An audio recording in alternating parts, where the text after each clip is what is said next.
Hello and welcome to Kiwi Bred, your weekly insight into the New Zealand thoroughbred breeding industry. I'm Aidan Rodley. On this week's show, we preview the upcoming New Zealand Bloodstock ready-to-run sale of 2-year-olds. We take a look at some of the quality bloodstock on offer from the drafts of Diamond Lodge, Anzac Lodge and Kilgraven Lodge. But first up, we check in with New Zealand Bloodstock sales manager Danny Rolston to discuss the importance of this growing sale and to check out the quality 2-year-olds on offer in this year's catalogue. This year's ready-to-run sale is ready to roll. A bumper catalogue of 552 2-year-olds has delighted New Zealand Bloodstock, whose sales manager Danny Rolston is anticipating another buoyant sale. Undoubtedly, this is the strongest catalogue we've ever seen for the ready-to-runs. The quality of the horse flesh and the pedigrees has continued to increase, and we've really got our the local breeders and the local pinhookers to thank for that. Big sale numerically this year. I guess that's a sign of just how much it's developed over the years. Yeah, we had such a strong renewal of the sale in 2015. It was inevitable that we would get an increased catalogue number, which ultimately is a real benefit for the buyers with just that extra selection on offer. The key to selection comes down to the specialist preparers, their expertise and experience giving buyers confidence that they are purchasing a purposefully chosen and well-educated thoroughbred. That's been a big key to the success of the sale, is the specialist pinhookers, the breakers, the pre-trainers, the trainers that are getting these horses up, and they've continued their quest for quality, and this year more evident than ever the quality has just risen, and that's what has made the sale so successful, and it's unavoidable that the success will continue. I think we're in a very unique position in New Zealand where most of the horses that are in the sale have been pre-purchased, and with that specific end game of taking them to sell them to one of the racing jurisdictions that just do offer better prize money. So I think our sale has always been seen as a real genuine sale where the people there are bringing their horses motivated to sell them. When someone's looking through the catalogue, what are the points of real interest for buyers?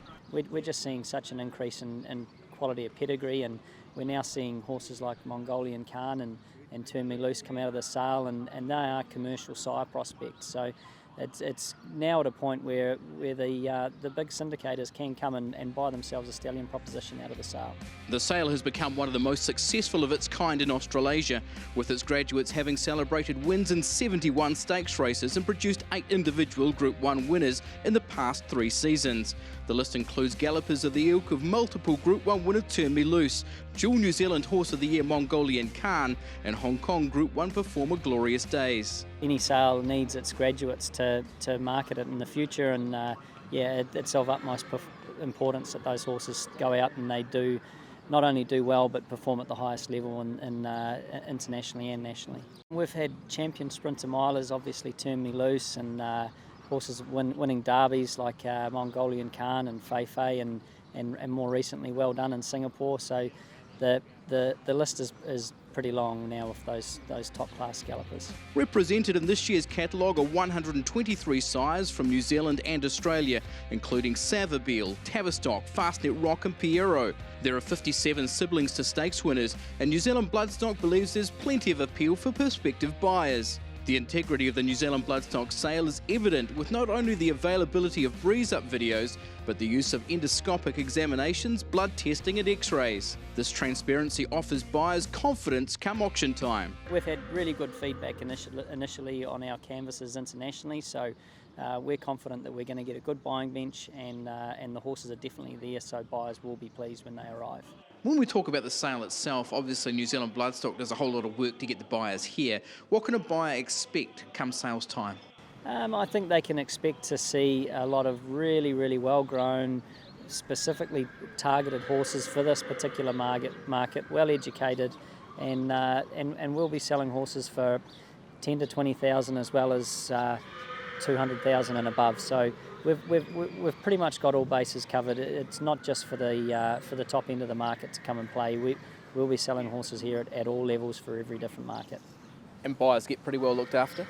Of course, our hospitality is second to none. Our hospitality team, led by Victoria Vella, is is really, really top-class service and taking all your bookings for accommodation, any recommendations for dining, anything outside of the sale, and transport to and from the sale. Yes, Danny Rolston and the New Zealand Bloodstock team are excited about the upcoming sale, which gets underway at Karaka on the 16th and 17th of November. One vendor stepping into the sales ring for his 25th year is Anzac Lodge's Dean Hawthorne. I spoke to Dean about his involvement with the 2-year-old sale and the quality of his draft this year. Dean Hawthorne is probably one of the most recognised vendors at the New Zealand Bloodstock Ready to Run sale. He has seen the sale develop and change over the past 2 decades, and his experience gives him a unique insight into what it takes to select the right horse for the market. For you, you've become a bit of a specialty in the preparation of the Ready to Run sales. What's the trick to it? I just think you've got to buy a horse that appeals. The horses change a hell of a lot, so you don't always get it right. You buy a horse that looks like it's going to breeze well, and it'll grow at the wrong time, and its action will change, and then it won't breeze well, and then you'll come back, and 3 months after the breeze up, it's flying again. You know, you just go through changes, and you can't always foresee what they're going to do when they're going to do it. I think you've got to have a sound horse. I try and look for a little bit of fashion going forward, you know, as far as what I think could be saleable 8 months later.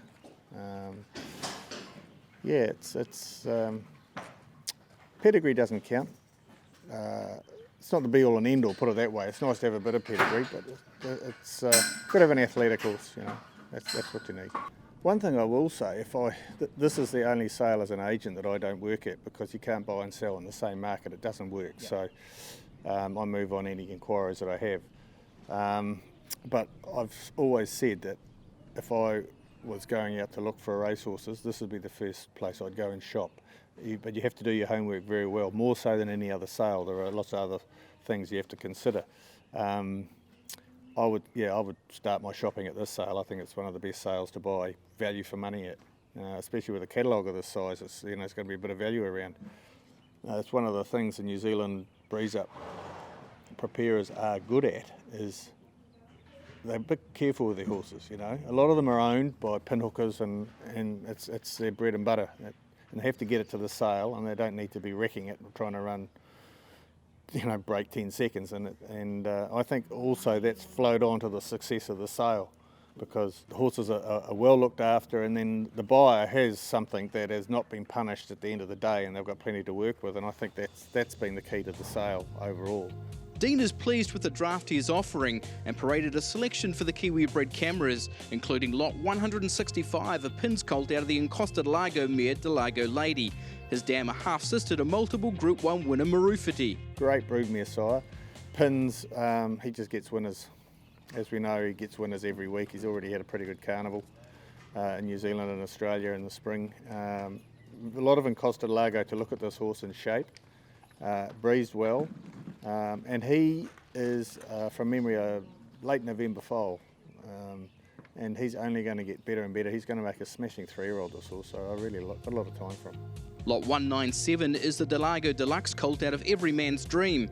He stems from a family of Group 1 performers, including Merlin, Dear Demi and Capitalist. He is as he's bred. He's a September foal. He's not very big, but he's very, very powerfully built. He's out of a charged forward mare that won 2 races at 2.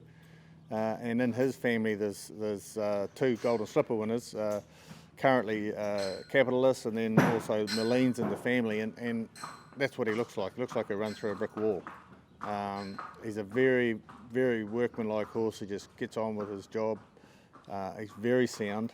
Basically, he should be trialling now. That's what he should be doing, because he's that sort of horse. He's just a get up and go sort of horse. And Delago Deluxe is a champion 2-year-old in South Africa by Encosta Delago, and he stands at New Haven in Australia.